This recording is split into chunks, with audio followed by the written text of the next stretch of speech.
আসসালামু আলাইকুম। নজরুল ইসলাম বাবু স্বাগত জানাচ্ছি এনটিভির দেশের খবরে। ক্রাউন সিমেন্ট শিরোনাম দেখছিলেন, এবার পুরো খবর। ছাত্রদল নেতা শাহরিয়ার আলম সাম্য হত্যার ঘটনায় আজ ঢাকা বিশ্ববিদ্যালয়ে অর্ধদিবস শোক পালন করা হচ্ছে। এদিকে রাজধানীর সোহরাওয়ার্দী উদ্যানে অবৈধ স্থাপনা উচ্ছেদ অভিযান চালিয়েছে ঢাকা দক্ষিণ সিটি কর্পোরেশন। সকালে নগর প্রশাসনের সম্পত্তি বিভাগ ও নির্বাহী ম্যাজিস্ট্রেটদের সমন্বয়ে এই অভিযান চালানো হয়। অভিযানে বেশ কিছু অস্থায়ী দোকান ও স্থাপনা গুঁড়িয়ে দেয় দক্ষিণ সিটি কর্পোরেশন। এর আগে সাম্য হত্যার বিচার ও বিশ্ববিদ্যালয়ের উপাচার্যের পদত্যাগ দাবিতে ডিসি চত্বরে বিক্ষোভ করে ছাত্রদল। তারা দ্রুত সময়ের মধ্যে সাম্য হত্যায় জড়িতদের গ্রেফতার ও দৃষ্টান্তমূলক শাস্তির দাবি করেন। সেই সাথে বিশ্ববিদ্যালয় এলাকায় নিজ সংগঠনের নেতার মৃত্যুর দায়ে উপাচার্যের অপসারণও দাবি করেন ছাত্রদলের নেতারা।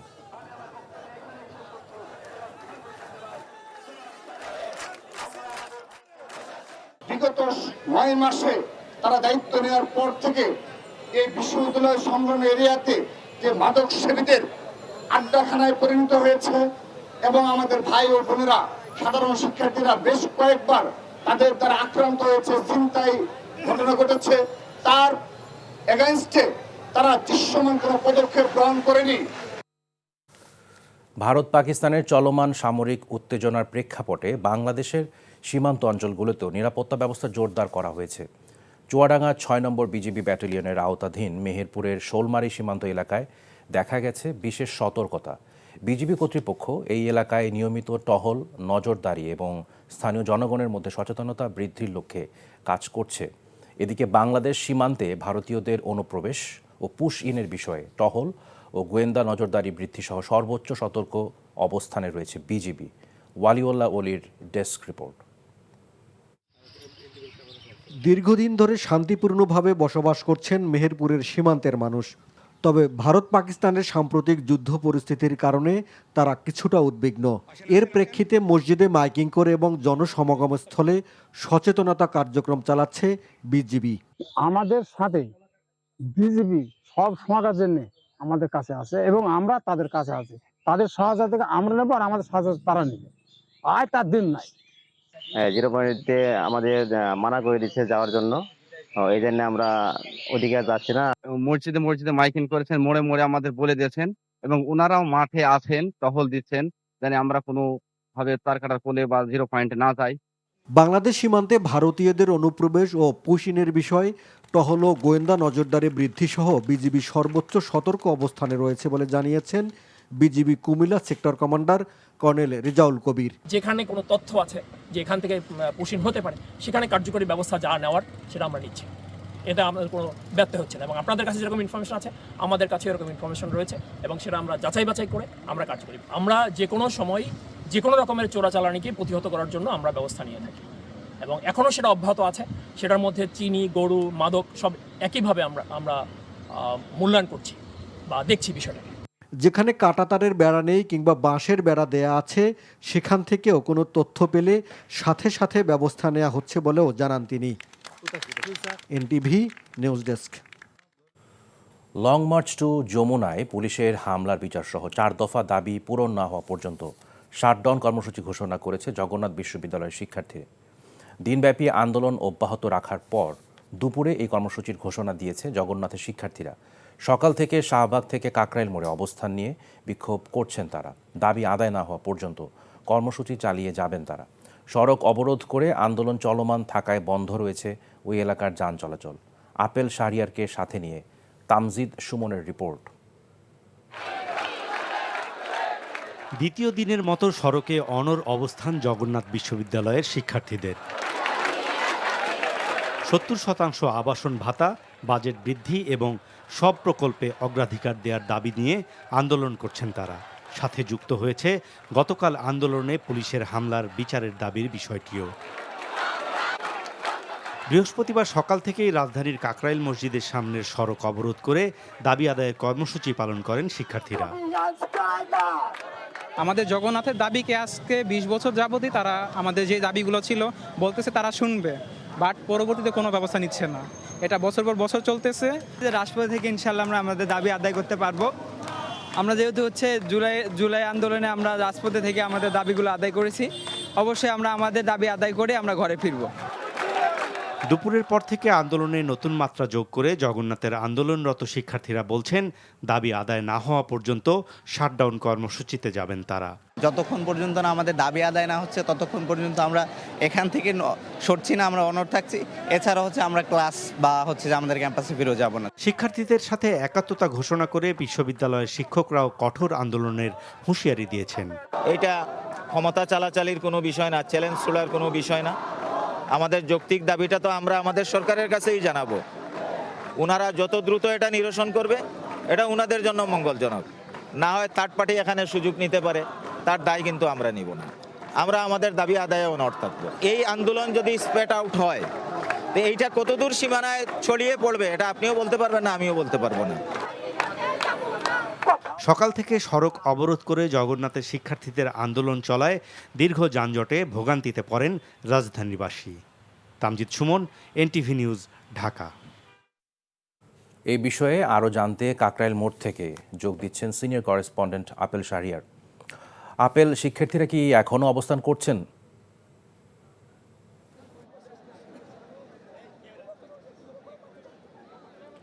সময় যত গড়াচ্ছে জগন্নাথ বিশ্ববিদ্যালয়ের আন্দোলন ততটাই তুঙ্গে।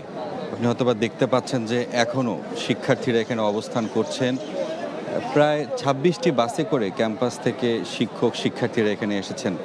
শুধু তারাই নন, সাবেক শিক্ষার্থীরাও এখানে যুক্ত হয়েছেন। ঢাকা, খুলনা, চট্টগ্রাম থেকেও বেশ কয়েকজন এখানে এসেছেন। যৌক্তিক দাবি মানা না হওয়া পর্যন্ত তারা রাজপথে থাকবেন বলে সিদ্ধান্ত নিয়েছেন। এবং মাঝখানে কিছুটা উত্তেজনা বিরাজ করেছিল। হেয়ার রোড যেটি দেখতে পাচ্ছেন এখন ক্যামেরায়, যে এই রোডের সামনেই প্রধান উপদেষ্টার বাসভবন, সেটি আসলে ব্যারিকেডটি ভেঙে সামনে যাওয়ার চেষ্টা করা হয়েছিল। তবে এখন কিছুটা পরিস্থিতি স্বাভাবিক রয়েছে। শিক্ষার্থীরা বলছেন যৌক্তিক দাবি না মানা পর্যন্ত তাদের যে আবাসনের ব্যবস্থার যে সিদ্ধান্ত যেটি অপেক্ষায় রয়েছেন, সেটি যদি ইতিবাচক কোনো সিদ্ধান্ত না আসে তাহলে তারা রাজপথ ছাড়বেন না। তবে বেশ কিছুক্ষণ আগে শিক্ষক সমিতি তারা আলোচনার মাধ্যমে একটি সিদ্ধান্ত নিয়েছেন যে তারা ক্লাস পরীক্ষা বর্জনের সিদ্ধান্ত নিয়েছেন। প্রশাসনিক যে কার্যক্রম রয়েছে সেটিও বন্ধ রাখা হবে। এই বিষয়গুলো নিয়ে শিক্ষার্থীরাও বলছেন, তারাও একাত্মতা ঘোষণা করেছেন। তবে আনুষ্ঠানিকভাবে এই যে আরও কিছু সংযোজন কর্মসূচিগুলো, আরও কী প্রস্তাবনা থাকছে তাদের এই আন্দোলনের মধ্যে, সেগুলো আরও যুক্ত করে আমরা যেটি জানতে পেরেছি যে আনুষ্ঠানিকভাবে হয়তো আধা ঘন্টা পরে সংবাদ সম্মেলনের মাধ্যমে বিস্তারিত জানানো হবে। তবে খুব হতাশার কথা বলছেন শিক্ষার্থীরা এবং যারা আন্দোলন করছেন, যে আবাসনের ব্যবস্থাটা তো অনেক আগে থেকেই আলোচনার মধ্যে ছিল এবং অন্তর্বর্তীকালীন সরকার যখন আসে তখনও তাদের সঙ্গে আলোচনা হয়েছে, আশ্বাস দিয়েছেন। এমনকি তখন কিন্তু আমরা দেখতে পেয়েছি সচিবালয়ে ঘেরার মতো কর্মসূচিও তারা নিয়েছিল। তবে এখনও যেহেতু কোনো ধরনের আশ্বাস তারা পাননি, বাধ্য হয়ে তারা রাজপথে নেমেছেন। এবং গতকালের যে একটি ঘটনা, অর্থাৎ শিক্ষার্থীদের উপর যে লাঠিচার্জের বিষয়টিও তারা ভালোভাবে নিচ্ছেন না। এখন তারা বলছেন এক দফা দাবির দিকে তারা হয়তোবা ধাবিত হবেন, যে তাদের দাবি বাস্তবায়ন না হওয়া পর্যন্ত তারা এখানে অবস্থান করবেন। জানছিলাম জগন্নাথ বিশ্ববিদ্যালয় কলেজের শিক্ষার্থীদের আন্দোলনের খবর। মৌলভীবাজারের কুলাউড়া উপজেলার মুরাইছড়া সীমান্ত দিয়ে আজও 14 জনকে বাংলাদেশে পুশিনের অভিযোগ উঠেছে বিএসএফের বিরুদ্ধে। এ নিয়ে 2 দিনে মোট 58 জনকে পুশিন করল বিএসএফ। সকালে তাদের পুশিন করা হয়। এদের মধ্যে 4 জন পুরুষ, 6 নারী ও 4 শিশু। বিজিবি জানায় স্থানীয়দের খবরে পরে তাদের আটক করা হয়। পরে জিজ্ঞাসাবাদের জন্য তাদেরকে কুলাউড়া থানায় হস্তান্তর করা হয়। এর আগে গতকাল ভোরে মৌলভীবাজারের বড়লেখা উপজেলা সীমান্ত লাতু ও পাল্লার তল দিয়ে 44 নারী পুরুষকে পুশিন করে ভারতীয় সীমান্তরক্ষী বাহিনী বিএসএফ। বিডিআর বিদ্রোহের ঘটনায় বিস্ফোরক দ্রব্য নিয়ন্ত্রণ আইনে করা মামলায় কাশিমপুর কেন্দ্রীয় কারাগার থেকে জামিনে মুক্তি পেলেন 27 জওয়ান। কাশিমপুর কেন্দ্রীয় কারাগারের জেল সুপার মোহাম্মদ আল মামুন জানান, মঙ্গলবার বিকেলে বন্দি 27 সাবেক বিডিআর সদস্যের জামিনের কাগজপত্র কারাগারে এসে পৌঁছায়। পরে কাগজপত্র যাচাই বাছাই করে আজ তাদের জামিনে মুক্তি দেওয়া হয়। এ সময় কারাফটকে তাদের আত্মীয় স্বজনরা উপস্থিত ছিলেন। আসামি পক্ষের আইনজীবীরা জানান, সোমবার কেরানীগঞ্জে কেন্দ্রীয় কারাগারে স্থাপিত বিশেষ আদালতের বিচারক বিডিআর বিদ্রোহের ঘটনায় বিস্ফোরক দ্রব্য নিয়ন্ত্রণ আইনে করা মামলায় 40 জনের জামিন মঞ্জুর করেন। এর মধ্যে আজ জামিনে মুক্ত হলেন 27 জন। এ নিয়ে বিডিআর বিদ্রোহের ঘটনায় কারাগারে আটক মোট 218 জন জামিন পেলেন। ময়মনসিংহ 11 ভালুকা আসনের সাবেক সংসদ সদস্য কাজিমুদ্দিন আহমেদ ধনুকে ঢাকা থেকে গ্রেফতার করেছে পুলিশ। গতকাল গভীর রাতে রাজধানীর আফতাবনগর এলাকা থেকে গ্রেফতার করা হয়। আজ প্রেস বিজ্ঞপ্তিতে এ তথ্য জানায় ঢাকা মেট্রোপলিটন পুলিশ। গত ১৯ জুলাই যাত্রাবাড়িতে বৈষম্য বিরোধী আন্দোলন চলাকালে বউবাজার রোডে মোহাম্মদ আরিফ নামে এক যুবক গুলিবিদ্ধ হন। পরে হাসপাতালে তিনি মারা যান। এই ঘটনায় নিহতের বাবা ২৪৩ জনকে আসামি করে মামলা করেন। সাবেক সংসদ সদস্য কাজিম উদ্দিন সেই মামলার আসামি। যাত্রাবাড়ি থানা সূত্রে জানা যায়, বৈষম্য বিরোধী আন্দোলনে হত্যা ও হামলার ঘটনায় ৪টি মামলার আসামি ধনু। দিনাজপুরের হিলি সীমান্ত এলাকায় ভারত থেকে উড়ে আসা একটি ড্রোন ক্যামেরা উদ্ধার করে পুলিশের কাছে হস্তান্তর করেছেন এলাকাবাসী। এ নিয়ে উদ্বিগ্ন সীমান্তবাসী। পুলিশ জানায়, গতকাল বিকেলে হিলির ঘাসুরিয়া সীমান্তের অন্তত ৪০০ গজ বাংলাদেশের অভ্যন্তরে একটি ধান খেতে ড্রোনটি দেখতে পান এক কৃষক। পরে স্থানীয়দের খবরে রাতে এটি উদ্ধার করে পুলিশ। দিনাজপুরের পুলিশ সুপার মোহাম্মদ মারুফাত হুসাইন জানান, সীমান্তে বাংলাদেশের অভ্যন্তরে উদ্ধার হওয়া ড্রোনটি ভারত থেকে আসা বলে ধারণা করা হচ্ছে। ইতিহাস ঐতিহ্য সমৃদ্ধ কুমিল্লার লালমাই পাহাড়ের চারণভূমিতে মাটি খননের সময় খোঁজ মিলেছে প্রাচীন সভ্যতার আরেকটি নিদর্শন। মাটির নিচে যতই খনন হচ্ছে ততই ভেসে উঠছে প্রাচীন বাড়ির মোটা দেয়াল। ইট পাথরের ভাঁজে ভাঁজে উঠে আসছে সপ্তম অষ্টম শতাব্দীর পুরাকীর্তির নিদর্শন। কুমিল্লা প্রতিনিধি মাহফুজ নান্টুর পাঠানো রিপোর্টে বিস্তারিত। কুমিল্লা সদর দক্ষিণ উপজেলার বারোপাড়া ইউনিয়নের বড় ধর্মপুর গ্রাম। লালমাই পাহাড়ের দক্ষিণ অংশে অবস্থিত বড় ধর্মপুর এলাকায় মাটি খননের সময় পুরাকীর্তির সন্ধান পায় বাংলাদেশ প্রত্নতত্ত্ব অধিদপ্তর। স্থানটি বালাগাজীর মুড়া নামে পরিচিত। গাছগাছালি ও ঘাস লতাপাতায় ঘেরা এলাকাটি চারণভূমি হিসেবে ব্যবহার করতেন স্থানীয়রা। কারো ধারণাই ছিল না সেখানে মাটি চাপা আছে সভ্যতার অনন্য নিদর্শন। রাজবাড়ি আছে কোনো আমরাও জানি না। তখন তারা পরিচয় করে তারা সরকারি লোক এনে ফাইসে আমরা এখন আমরা কাজ করতে সরকারি লোক আইসা দেখা যায় কয়েকবার তদন্ত করার পরে তারা কিভাবে আসছে আস্তে আস্তে আইসা তারা এটা সরকারিভাবে আইসা এখানে এই কাজ আরম্ভ করছে। এখন দেখতেছি যে এই অবস্থা। প্রাচীন স্থাপনার ধ্বংসাবশেষটি লালমাই ময়নামতিতে আবিষ্কৃত হাজার বছর আগের প্রত্নতাত্ত্বিক নিদর্শন শালবন বিহার, আনন্দ বিহার, ভোজ বিহার, ইটাখোলা ও রূপবান মুড়ার প্রাচীন মন্দির ও বিহারের ধ্বংসাবশেষের সমসাময়িক হতে পারে বলে প্রাথমিকভাবে মনে করছে প্রত্নতাত্ত্বিক খনন ও অনুসন্ধান টিম। শালবন বিহার, ইটাখোলা মুড়া, রূপবান মুড়া বা ক্যান্টনমেন্টের ভিতরে আরও এই ধরনের অনেকগুলো সাইট আছে ওই সময়কার। আমরা ধারণা করছি এটাও ঠিক ওই সময়ের বা সমসাময়িক বলা যায়। আমার ধারণা ময়নামতি থেকে লালমাই যে 11 মাইল যে পাহাড়ের যে বিস্তার পুরোটাই কিন্তু একটি সভ্যতার একটি চারণভূমি ছিল, সভ্যতার একটি কেন্দ্র ভূমি ছিল। এই প্রত্নতাত্ত্বিক নিদর্শনটির খনন কাজ প্রাথমিকভাবে শেষ হবে চলতি বছরের জুন মাসে। 270 বাই 270 মিটার আয়তনের একটি সাংস্কৃতিক ঢিবি। তো এই ঢিবির একটা সামান্য অংশে আমরা খনন কাজ শুরু করেছি। তো আশা করা যায় এটি আমাদের কয়েক অর্থবছর লাগবে সম্পূর্ণভাবে এই মাউন্টটি একটা প্রত্নতাত্ত্বিক খননের বলয়ে আনতে। প্রত্নতত্ত্ব বিশেষজ্ঞরা মনে করছেন বালাগাজীর মুড়ায় 10 থেকে 12 একর এলাকা জুড়ে খনন শেষ হলে শালবন বিহার, আনন্দ বিহার কিংবা রূপবান মুড়ার মতো আরও একটি প্রাচীন নিদর্শন উন্মোচিত হবে। NTV news desk. চাঁদাবাজির মামলায় নারায়ণগঞ্জের চিহ্নিত সন্ত্রাসী রিয়াদ মোহাম্মদ চৌধুরীকে গ্রেফতার করেছে ইমিগ্রেশন পুলিশ। থাইল্যান্ডে পালিয়ে যাওয়ার সময় সকালে শাহজালাল আন্তর্জাতিক বিমানবন্দর থেকে তাকে গ্রেফতার করা হয়।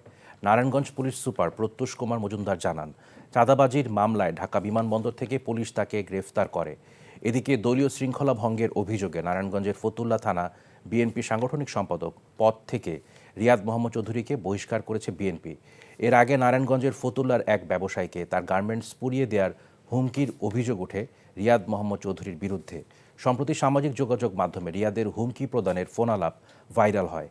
এছাড়া তার বিরুদ্ধে জমি দখল, চাঁদাবাজির ব্যাপক অভিযোগ রয়েছে।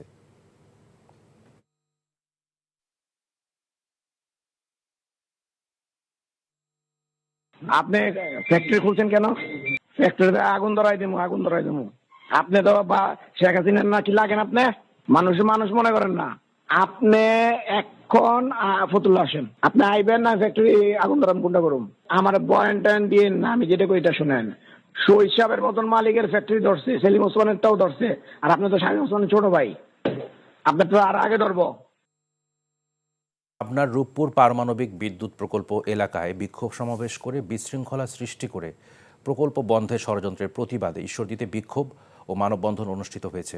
সকালে শহরের প্রেস ক্লাব ও ফকিরের বটতলা এলাকায় সচেতন নাগরিক সমাজ ঈশ্বরদীর ব্যানারে বিক্ষোভ ও মানববন্ধন অনুষ্ঠিত হয়। বক্তারা বলেন, প্রকল্প এলাকায় এনপিবিএসএল এর কর্মরত কতিপয় কর্মকর্তা কর্মচারীদের দাবি আদায়ের নামে বিশৃঙ্খলা সৃষ্টির কারণে প্রকল্প চালু করে জাতীয় গ্রিডে বিদ্যুৎ সরবরাহের বিষয়ে অনিশ্চয়তা দেখা দিয়েছে। গোপালগঞ্জের সড়ক ও জনপথ বিভাগের কার্যালয়ে অভিযান চালিয়েছে জেলা দুর্নীতি দমন কমিশন।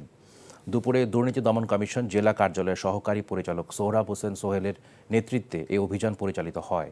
গণমাধ্যমকে দুদকের সহকারী পরিচালক সোহরাব হোসেন সোহেল জানান, সরেজমিনে দীর্ঘদিন ধরে নির্মাণাধীন আঞ্চলিক সড়কে অনিয়ম হয়েছে তা প্রাথমিকভাবে প্রমাণ পাওয়া গেছে।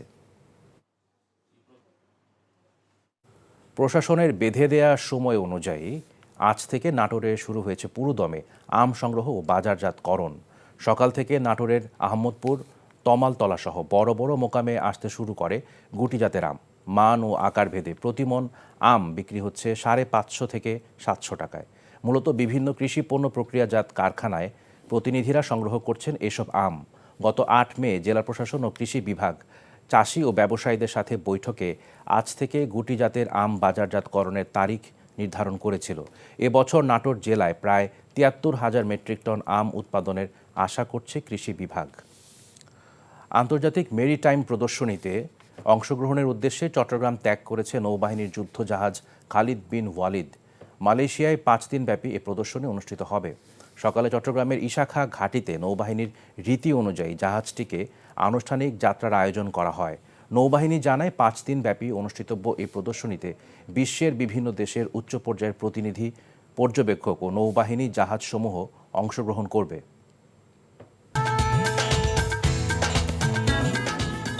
এই ছিল দেশের খবরে। এই খবরের ভিডিও সহ আপডেট জানতে ভিজিট করুন এনটিভি অনলাইন www.ntvbd.com। এছাড়াও এনটিভির জনপ্রিয় সব অনুষ্ঠান ও খবরের আপডেট জানতে ভিজিট করুন আমাদের ইউটিউব ও ভেরিফাইড ফেসবুক পেজ। 6টা ইভিনিং নিউজ দেখার আমন্ত্রণ রইল। ধন্যবাদ সবাই।